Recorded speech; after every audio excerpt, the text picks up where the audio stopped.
Hello everyone, स्वागत है आप सबका फिर से हमारे यूट्यूब चैनल पर।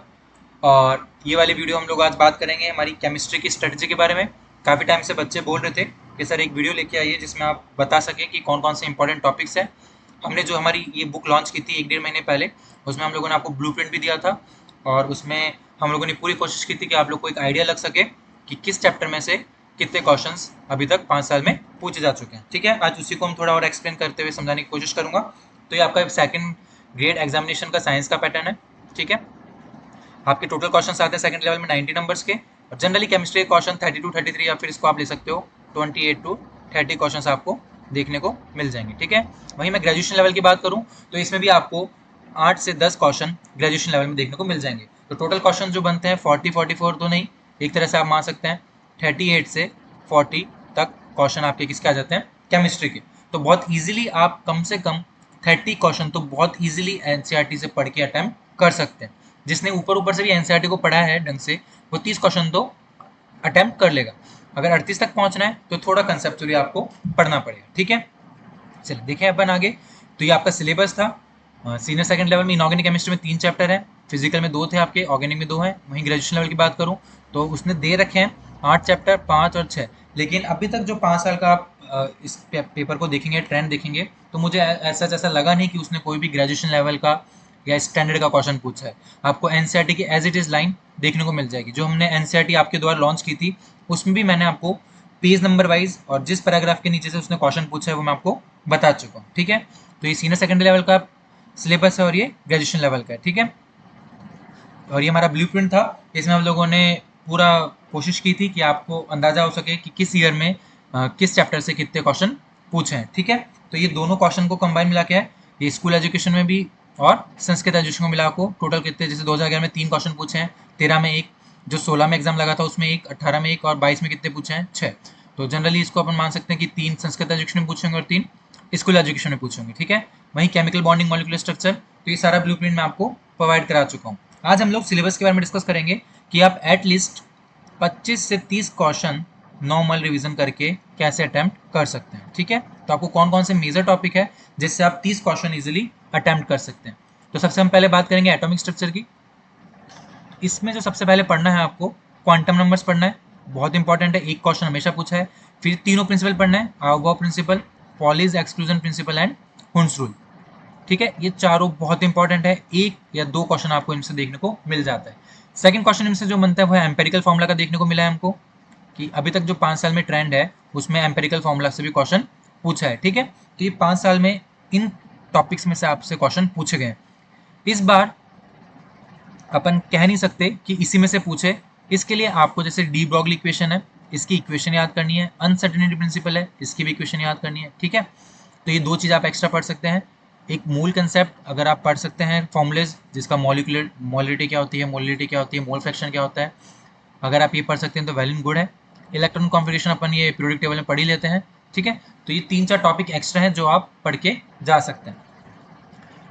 ठीक है, सेकंड अगर हम बात करें chemical bonding and molecular structure. ठीक है, इसमें फजांस रूल तो पढ़ना ही पढ़ना है, इसके पॉस्टुलेट्स और इसकी कंडीशंस की, इन फजांस रूल की वजह से क्या इफेक्ट पड़ता है हमारी, जैसे सॉल्बिलिटी के ऊपर क्या फ़र्क पड़ता है, मेल्टिंग पॉइंट के ऊपर क्या फर्क पड़ता है, बॉइलिंग पॉइंट के ऊपर क्या फ़र्क पड़ता है। तो ये सारे फैक्टर्स किस में पढ़ने हैं आपको, फजांस रूल में। ठीक है, ये क्वेश्चन तो पूछता है इस चैप्टर में से। ठीक है, अभी तक और कोई क्वेश्चन पूछा नहीं है। एक आपको इस बार परसेंटेज आयोनिक करेक्टर निकालना आना चाहिए। ठीक है, क्या निकालना चाहिए, परसेंटेज आयोनिक करेक्टर कैसे निकालते हैं, क्या पता इस बार क्वेश्चन पूछ ले। ठीक है, वहीं अगर मैं थर्ड चैप्टर की बात करूँ, classification of element and periodicity and properties, तो अभी तक इसने आयोनेशन एनर्जी और इलेक्ट्रॉन एफिनिटी के अलावा एक क्वेश्चन पूछा है आयोनिक रेडियस।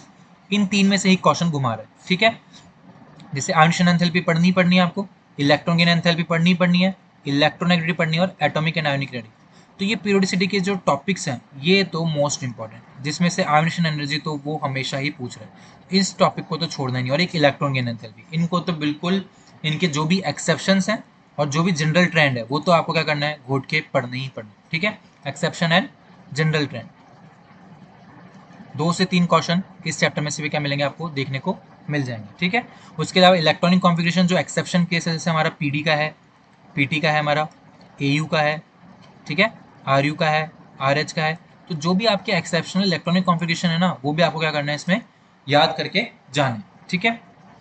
नेक्स्ट देखिए हम इक्विलिब्रियम। इसमें से इक्विलिब्रियम से देखा गया है कि जनरली कौन से क्वेश्चन आपके आते हैं, न्यूमेरिकल टाइप क्वेश्चन आते हैं। थ्योरेटिकल क्वेश्चंस बहुत एक दो बार देखने को मिले, ठीक है।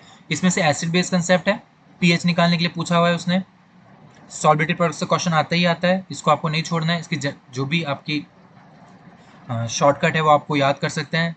जैसे के निकालते हैं अपन किसके लिए, ए बी टाइप सॉल्ट्स के लिए, A B two type salts के लिए, या फिर A3B2 टाइप सॉल्ट्स के लिए। तो इनके लिए के और सॉलिडिटी में क्या रिलेशन होता है वो आपको याद करके जाना है, ठीक है।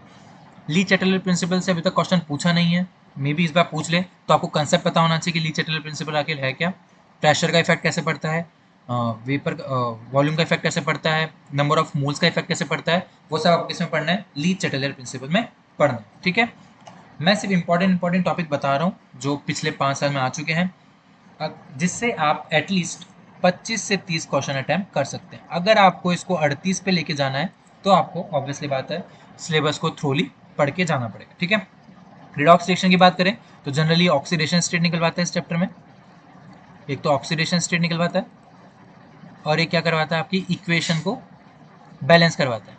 क्या करवाता है, इक्वेशन को बैलेंस करवाता है। अभी तक इसमें से यही 2 क्वेश्चन टाइप के पूछे गए। एक थर्ड क्वेश्चन इसका इंपॉर्टेंट बनता है टाइप ऑफ रिएक्शन, जो आपके एनसीईआरटी में दे रखे हैं with example. Type of reaction with examples very important है, क्योंकि एग्जाम्पल्स में से उसने सीधे सीधे इंटेक्स्ट क्वेश्चन में से उठा के क्वेश्चन पूछे। आपको एग्जाम्पल दे देगा रिएक्शन का और पूछ लेगा विच टाइप ऑफ रिएक्शन, जैसे डिस्प्रोपोर्शन रिएक्शन हमारी, ऑक्सीडेशन रिएक्शन, रिडॉक्स रिएक्शन है, तो क्या है वो एग्जाम्पल्स दे देगा और क्या पूछ लेगा, टाइप ऑफ रिएक्शन। तो एनसीईआरटी में जितने भी एग्जाम्पल दे रखे हैं टाइप ऑफ रिएक्शन में, वो क्या करना है आपको याद करके जाना है, लर्न करके जाना ही जाना है, ठीक है। तो ये बात थी हमारी रिडॉक्स रिएक्शन की। नेक्स्ट देखिए हम ऑर्गेनिक केमिस्ट्री। इसमें जनरली जो क्वेश्चन पूछे हैं, देखिए एक तो कार्बोकेटाइन की स्टेबिलिटी का ऑर्डर, फ्री रेडिकल की स्टेबिलिटी का ऑर्डर और टाइप ऑफ ऑर्गेनिक रिएक्शन।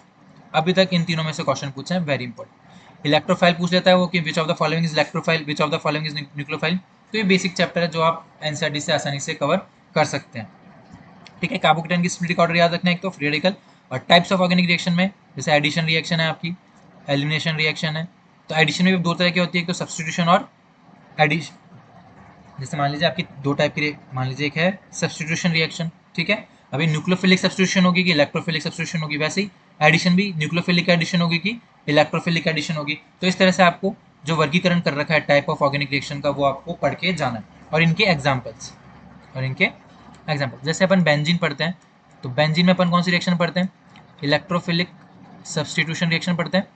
तो आपको पता होना चाहिए, वो रिएक्शन दे देगा और पूछ लेगा which of the following represent, या फिर ये जो रिएक्शन दी गई है ये किसको दर्शाती है। तो उसमें ऑप्शन दे देगा electrophilic substitution, electrophilic addition, nucleophilic substitution, nucleophilic addition. तो आपको रिएक्शन पहले पता होनी चाहिए कि आखिर इस रिएक्शन में हो क्या रहा है, उसके बाद ही आप लोग पता लगा पाएंगे कि ये किस तरह की अभिक्रिया है, ठीक है। तो इस चैप्टर में आपको पढ़ना है फ्री रेडिकल के बारे में, कार्बोकेटाइन्स के बारे में और टाइप ऑफ ऑर्गेनिक रिएक्शन के बारे में। वहीं मैं अगर हाइड्रोकार्बन्स की बात करूं तो एनसीईआरटी में आपकी जितनी भी रिएक्शंस है इस चैप्टर में वेरी इंपॉर्टेंट, आप इसमें से कुछ भी नहीं छोड़ सकते, सारी की सारी इंपॉर्टेंट। एक क्वेश्चन भी आपने, एक इक्वेशन भी या एक रिएक्शन भी छोड़ी तो वहीं से आपका क्वेश्चन बन जाएगा और वो क्वेश्चन क्या हो जाएगा आपका, गलत। तो हाइड्रोकार्बन चैप्टर फुल एनसीईआरटी पढ़ के जानी है, पूरी अल्कीन की सिंथेसिस मेथड या इसकी केमिकल रिएक्शन तीनों की पढ़नी है, एरोमेटिक की पढ़नी है और एरोमेटिसिटी हम कैसे फाइंड करते हैं। क्वेश्चन पूछ लेता है, 4 एग्जांपल दे देता है और पूछ लेता है which of the following is aromatic in nature. तो इस चैप्टर को तो आपको एनसीईआरटी से पूरा कवर करना ही करना है, इसके बाहर आपको बहुत मुश्किल है कि वो कोई क्वेश्चन पूछ ले। एनसीईआरटी तो पूरी कवर आपको करनी है, ठीक है।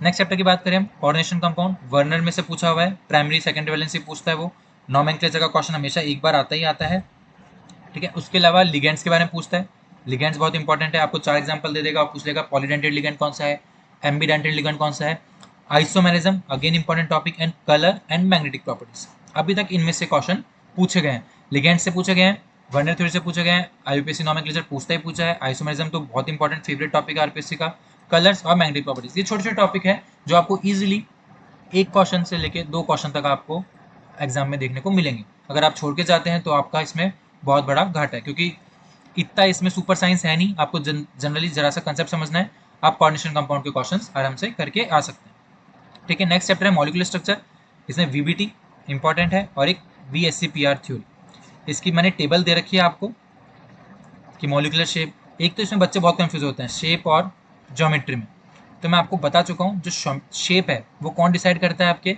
लोन पेयर और बॉन्ड पेयर के बीच में रिपल्शन, और जो आपकी ज्योमेट्री है वो किस पे डिपेंड होती है, आपकी हाइब्रिडेशन पे। लेकिन आरपीएससी अब मुझे समझ में नहीं आ रहा कि उसने 2-3 बार ऐसे क्वेश्चन क्यों पूछे हैं, पूछ वो शेप रही है और ऑप्शन में दे रखी है ज्योमेट्री, तो आपको वहाँ पे आपकी आपकी नॉलेज का यूज़ करना पड़ेगा, ठीक है। आपको बेस्ट चूज करके आंसर को लगा के आना। बहुत बार हुआ है उसने शेप पूछा है लेकिन ऑप्शन में ज्योमेट्री देता है वो, और कभी ज्योमेट्री दे रहा है तो ऑप्शन में क्या दे रखा है उसने शेप। मैं आपको बता चुका हूँ कि शेप जो है वो लोन पेयर बॉन्ड पेयर पे डिपेंड करती है, इनके बीच में रिपल्शन कैसे है, और ज्योमेट्री किस पे डिपेंड करती है, आपकी हाइब्रिडेशन पे। बहुत इंपॉर्टेंट है बेस्ट पेयर थ्योरी। बीबीटी ये भी इंपॉर्टेंट है, आपको ये पढ़ के जानी है, ठीक है। चलिए एमओटी में से तो बहुत क्वेश्चन पूछे हैं इसने, जैसे O2-2 O2-, ये क्या है, पैरामैग्नेटिक है, डायमैग्नेटिक है, या फिर लास्ट एंटी बॉन्डिंग इलेक्ट्रॉन जो इसमें कहाँ फिल होता है, इस टाइप के क्वेश्चन को पूछता है।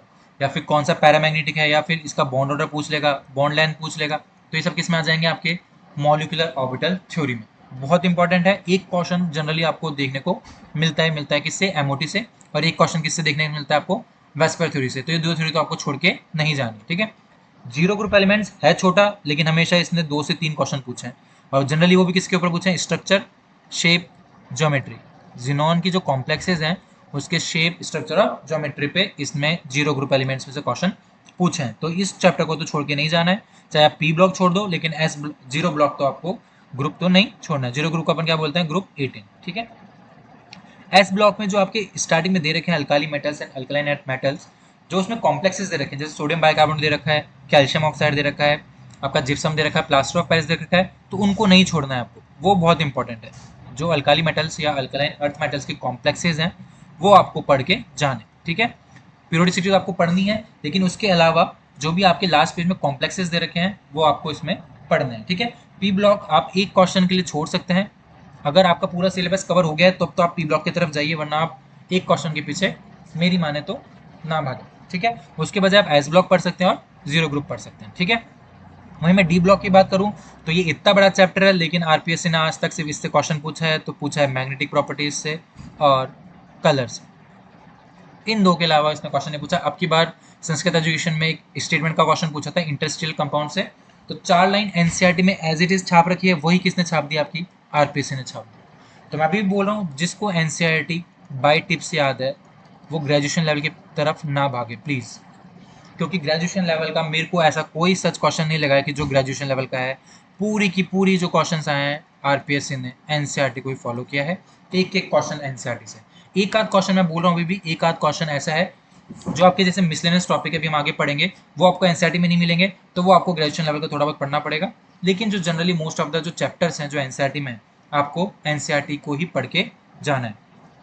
ये जो 5 ईयर्स की पेपर है, आप कोई सा भी क्वेश्चन उठा के मेरे को मैसेज कर देना, सर ये क्वेश्चन किससे है, मैं आपको चैप्टर में देख के बता दूंगा कि इस पेज नंबर से इस लाइन के नीचे से ये क्वेश्चन पुट अप हुआ है, तो आपको खुद को समझ में आ जाएगा कि एनसीईआरटी कितनी इंपॉर्टेंट है। जिसने एनसीईआरटी नहीं पढ़ी अभी लास्ट टाइम, वो प्लीज़ कंफ्यूज ना हो, या उसके पास जो भी नोट्स है वो उसी को रिवाइज करे। और अगर आपको लगता है कि आप रोज़ आधा मतलब 1 या 2 घंटे एनसीईआरटी को दे सकते हैं, तो अगर आपने इसके शॉर्ट नोट्स बना रखे हैं तो वेल एंड गुड है। नहीं तो आपको लगता है कि जिस चैप्टर में जैसे आइसोमेरिज्म में से क्वेश्चन पूछा है, तो क्या करेंगे, एनसीईआरटी उठाएंगे, उसमें से क्या पढ़ लेंगे आप, आइसोमेरिज्म। आपको लग रहा है लिगेंड में से क्वेश्चन पूछा है, एनसीईआरटी उठाएंगे, क्या पढ़ लेंगे उसमें से, लिगेंड्स। आपको लग रहा है मैग्नेटिक प्रॉपर्टीज में से क्वेश्चन है, आप एनसीईआरटी उठाएंगे और क्या पढ़ लेंगे उसमें से, मैग्नेटिक प्रॉपर्टीज। ये उसके लिए है जिसने अभी तक एनसीईआरटी नहीं छुई है लेकिन वो पढ़ना चाह रहा है, तो पिछले 5 साल में जिस टॉपिक से क्वेश्चन आया है आप वो उठाइए, एनसीईआरटी उठाइए और पढ़ लीजिए, ठीक है। एफ ब्लॉक्स, इनके इलेक्ट्रॉनिक कॉन्फ़िगरेशन वेरी इंपॉर्टेंट, हमेशा क्वेश्चन पूछा गया है। और एक है इनका कलर और मैग्नेटिक प्रॉपर्टीज, एनसीईआरटी में दे रखे हैं, तो इलेक्ट्रॉनिक कॉन्फ़िगरेशन तो पढ़ना ही पढ़ना है, साथ में आपको मैग्नेटिक मूवमेंट कैसे निकालते हैं और एक कलर, ये 2 चीज़ भी किस में पढ़नी है, आपको एफ ब्लॉक में पढ़नी है। मेटल एंड मेटलर्जी, आज तक जो क्वेश्चन पूछे हैं सिर्फ बोर्ड्स के ऊपर पूछे हैं, और एक आध क्वेश्चन पूछे हैं इनके एक्सट्रैक्शन के ऊपर, जैसे एल्यूमिनियम है, जिंक, एनसीईआरटी में दे रखा है कि इनका एक्सट्रैक्शन किस किस मेथड से होता है।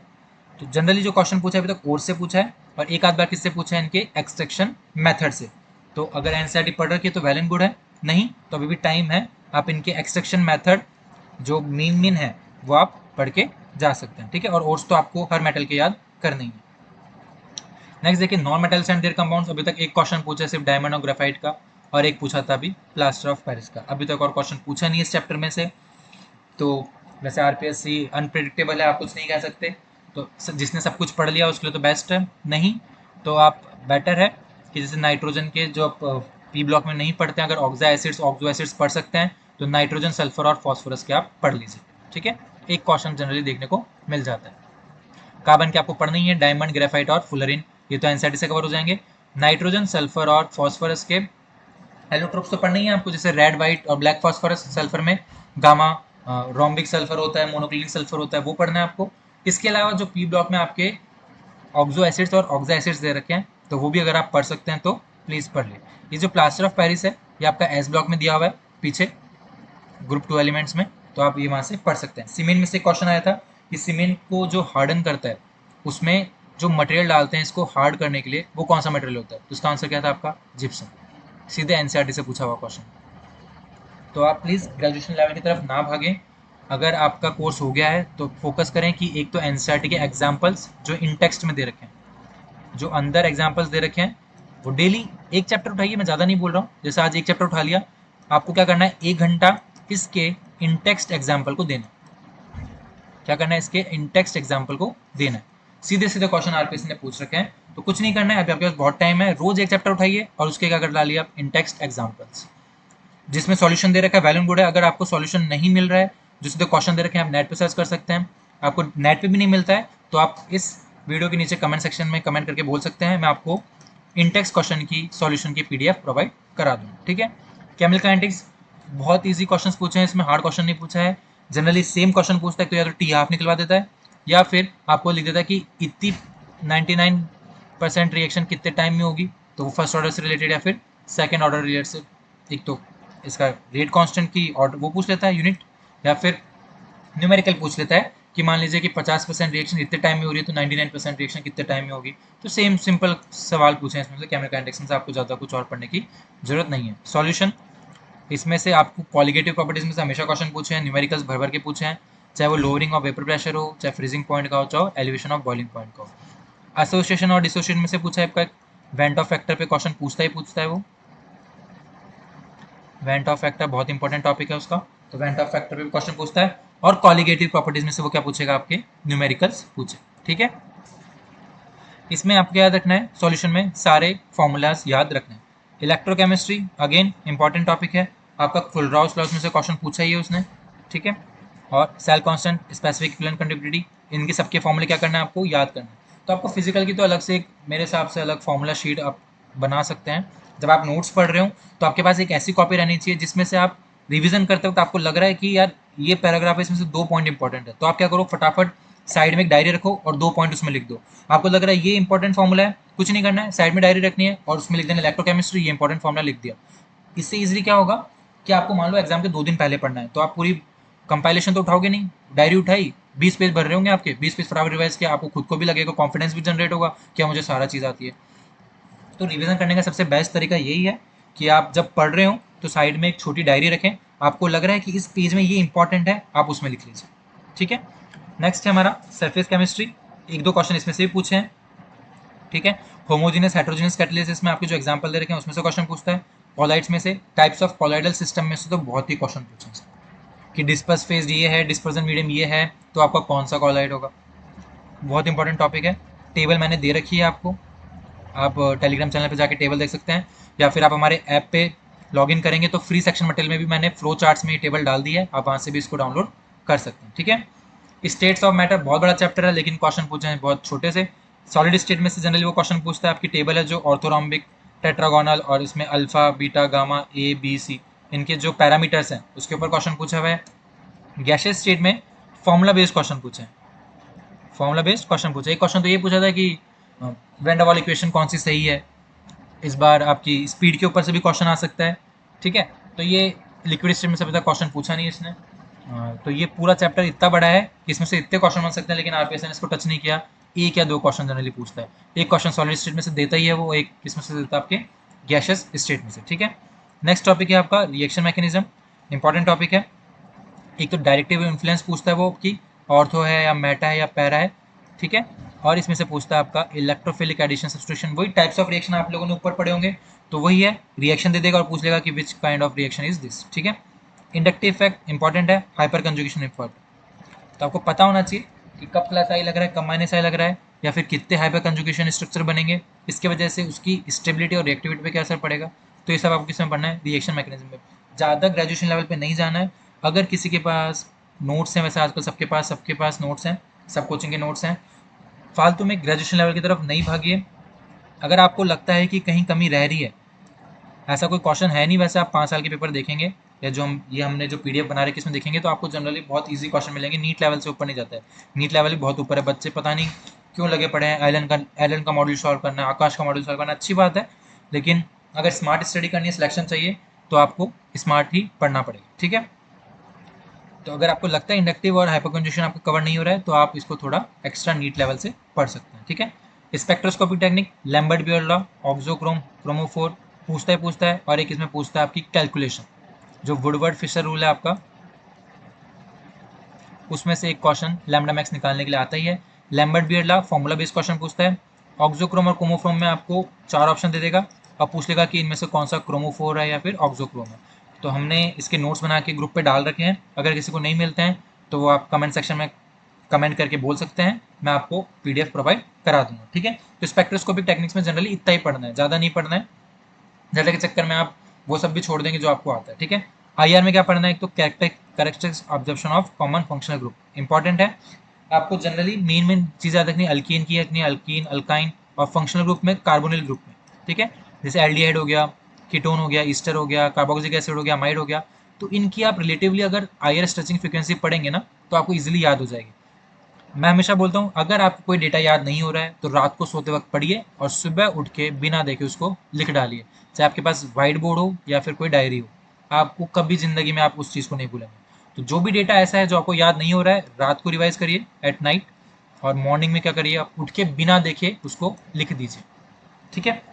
बायोऑर्गेनिक केमिस्ट्री, इसके नोट्स भी हम प्रोवाइड करा चुके हैं, और मैंने दो तीन बुक आपकी जो जेडली है और आपके अजय कुमार है, इनमें से पढ़ के आपके नोट्स बनाए, तो मुझे नहीं लगता कि इससे बाहर कुछ आना चाहिए। तब भी अगर आपको किसी को लगता है कि वो नोट सफिशिएंट नहीं है, तो वो आगे जाके पढ़ सकता है किसी और बुक से।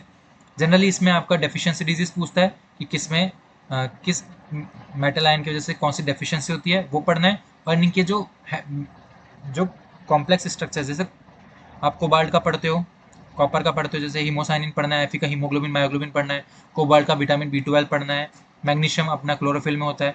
तो जनरली जो इनके कॉम्प्लेक्सेज हैं, जो आपके बायोलॉजिकल सिस्टम में या फिर डेली में काम आते हैं, उसके बारे में आपको पता होना चाहिए। बायोऑर्गेनिक में जनरली 2 या 3 क्वेश्चन इससे भी पुटअप करता है, वो आप ऊपर ब्लूप्रिंट में देख सकते हैं। बायोमोलिक्यूल्स, टोटल एनसीईआरटी बिल्कुल नहीं छोड़नी है, एनसीईआरटी को तो घोट के पढ़ जाना है, एक एक चीज़ इंपॉर्टेंट है, चाहे वो कार्बोहाइड्रेट हो, चाहे विटामिन हो, चाहे न्यूक्लिक एसिड हो, ये आपको पूरा पढ़ना पड़ेगा, इसमें कोई शॉर्टकट नहीं है। पॉलीमर्स, अगेन एनसीईआरटी, पूरी एनसीईआरटी रिवाइज करनी पड़ेगी, कहीं से भी क्वेश्चन पूछ सकता है, कुछ नहीं कह सकते, कोई सा भी पॉलीमर दे देगा, बताओ इसमें कौन सा मोनोमर है या फिर किस टाइप का पॉलीमर है, again important. Chemistry and everyday life, again important, NCERT full NCERT पढ़नी पड़ेगी आपको, इसमें भी कोई शॉर्टकट नहीं है। तो ये लास्ट के जो 3 चैप्टर है, ये तो इतने इंपॉर्टेंट है कि आपको 5 से 6 क्वेश्चन ये देखे ही जाते हैं, कम से कम 5-6 क्वेश्चन देखे जाते हैं। कौन? अकेले बायोमोलिक्यूल, पॉलीमर और केमिस्ट्री एंड डेवलप, और आपको ये तीनों पूरी एनसीईआरटी में से आपको एक क्वेश्चन इससे बाहर नहीं मिलेगा। तो एनसीईआरटी तो आपको इसमें क्या करनी है, घोट के पढ़नी है, ठीक है। तो ये आपका पूरा सिलेबस था, ये आपका ब्लूप्रिंट था, आप इसकी हेल्प ले सकते हैं। अगर किसी को भी कुछ डाउट हो, देखिए स्ट्रेटेजी हमारी नहीं होती, स्ट्रेटेजी किसकी होगी, स्टूडेंट की। हमेशा स्ट्रेटेजी किसकी होनी चाहिए, स्टूडेंट की, ठीक है। हम लोग सिर्फ गाइड कर सकते हैं आपको कि कहाँ से कितना पढ़ना है, क्या पढ़ना है, उसके बाद स्टूडेंट की मर्जी होती है कि वो उस गाइडेंस को फॉलो करे और क्या करे, उससे अपनी स्ट्रेटेजी बनाए। तो कभी भी टीचर स्ट्रेटेजी बना के नहीं देता है, टीचर ओनली गाइड करेगा। तो स्टूडेंट को क्या करना है, उससे गाइडेंस लेना है और उसके बाद क्या करनी है, अपनी स्ट्रेटेजी प्लान करनी है, तभी जाके वो आपका एग्जाम अच्छे से दे पाएगी, ठीक है। अगर किसी को कोई और डाउट हो या फिर किसी चैप्टर में भी डाउट हो, वो कमेंट सेक्शन में करके प्लीज़ कमेंट करके पूछ सकता है। और हम लोगों ने अपना ऐप लॉन्च कर दिया है, आप गूगल प्ले स्टोर पे जाएंगे, विजन कैम्प क्लासेस डालेंगे, तो आपको वहाँ पे क्या मिल जाएगा, हमारा ऐप मिल जाएगा, ठीक है। इसके फ्री मटेरियल सेक्शन में जाएंगे आप, इसके फ्री मटेरियल सेक्शन में जाएंगे तो आपको वहाँ खूब सारा फ्री कंटेंट देखने को मिलेगा। हमने एनसीईआरटी के सारे एग्जाम्पल वहाँ अपलोड कर दिए, चाहे वो हिंदी मीडियम हो चाहे इंग्लिश मीडियम हो, हमारे फ्लो चार्ट्स आपको वहाँ देखने को मिल जाएंगे। हमारी इंपॉर्टेंट क्वेश्चन सीरीज वहाँ देखने को मिल जाएगी। आपके सारे प्रीवियस ईयर के पेपर, चाहे वो सेकंड ग्रेड हो, चाहे फर्स्ट ग्रेड हो, चाहे असिस्टेंट प्रोफेसर हो, हमने सेग्रीगेट करके वहाँ पे कहाँ फ्री मटेरियल सेक्शन में अपलोड कर दिए। तो प्लीज़ आप ऐप डाउनलोड करिए और फ्री मटेरियल में जाके आपको जो भी चाहिए कंटेंट आप वहाँ से क्या कर सकते हैं, डाउनलोड कर सकते हैं। ठीक है, तो आपको किसी को भी डाउट हो तो प्लीज़ आप कमेंट सेक्शन में कमेंट करके पूछ सकते हैं। अब हम मिलेंगे नेक्स्ट वीडियो के साथ। Thank you.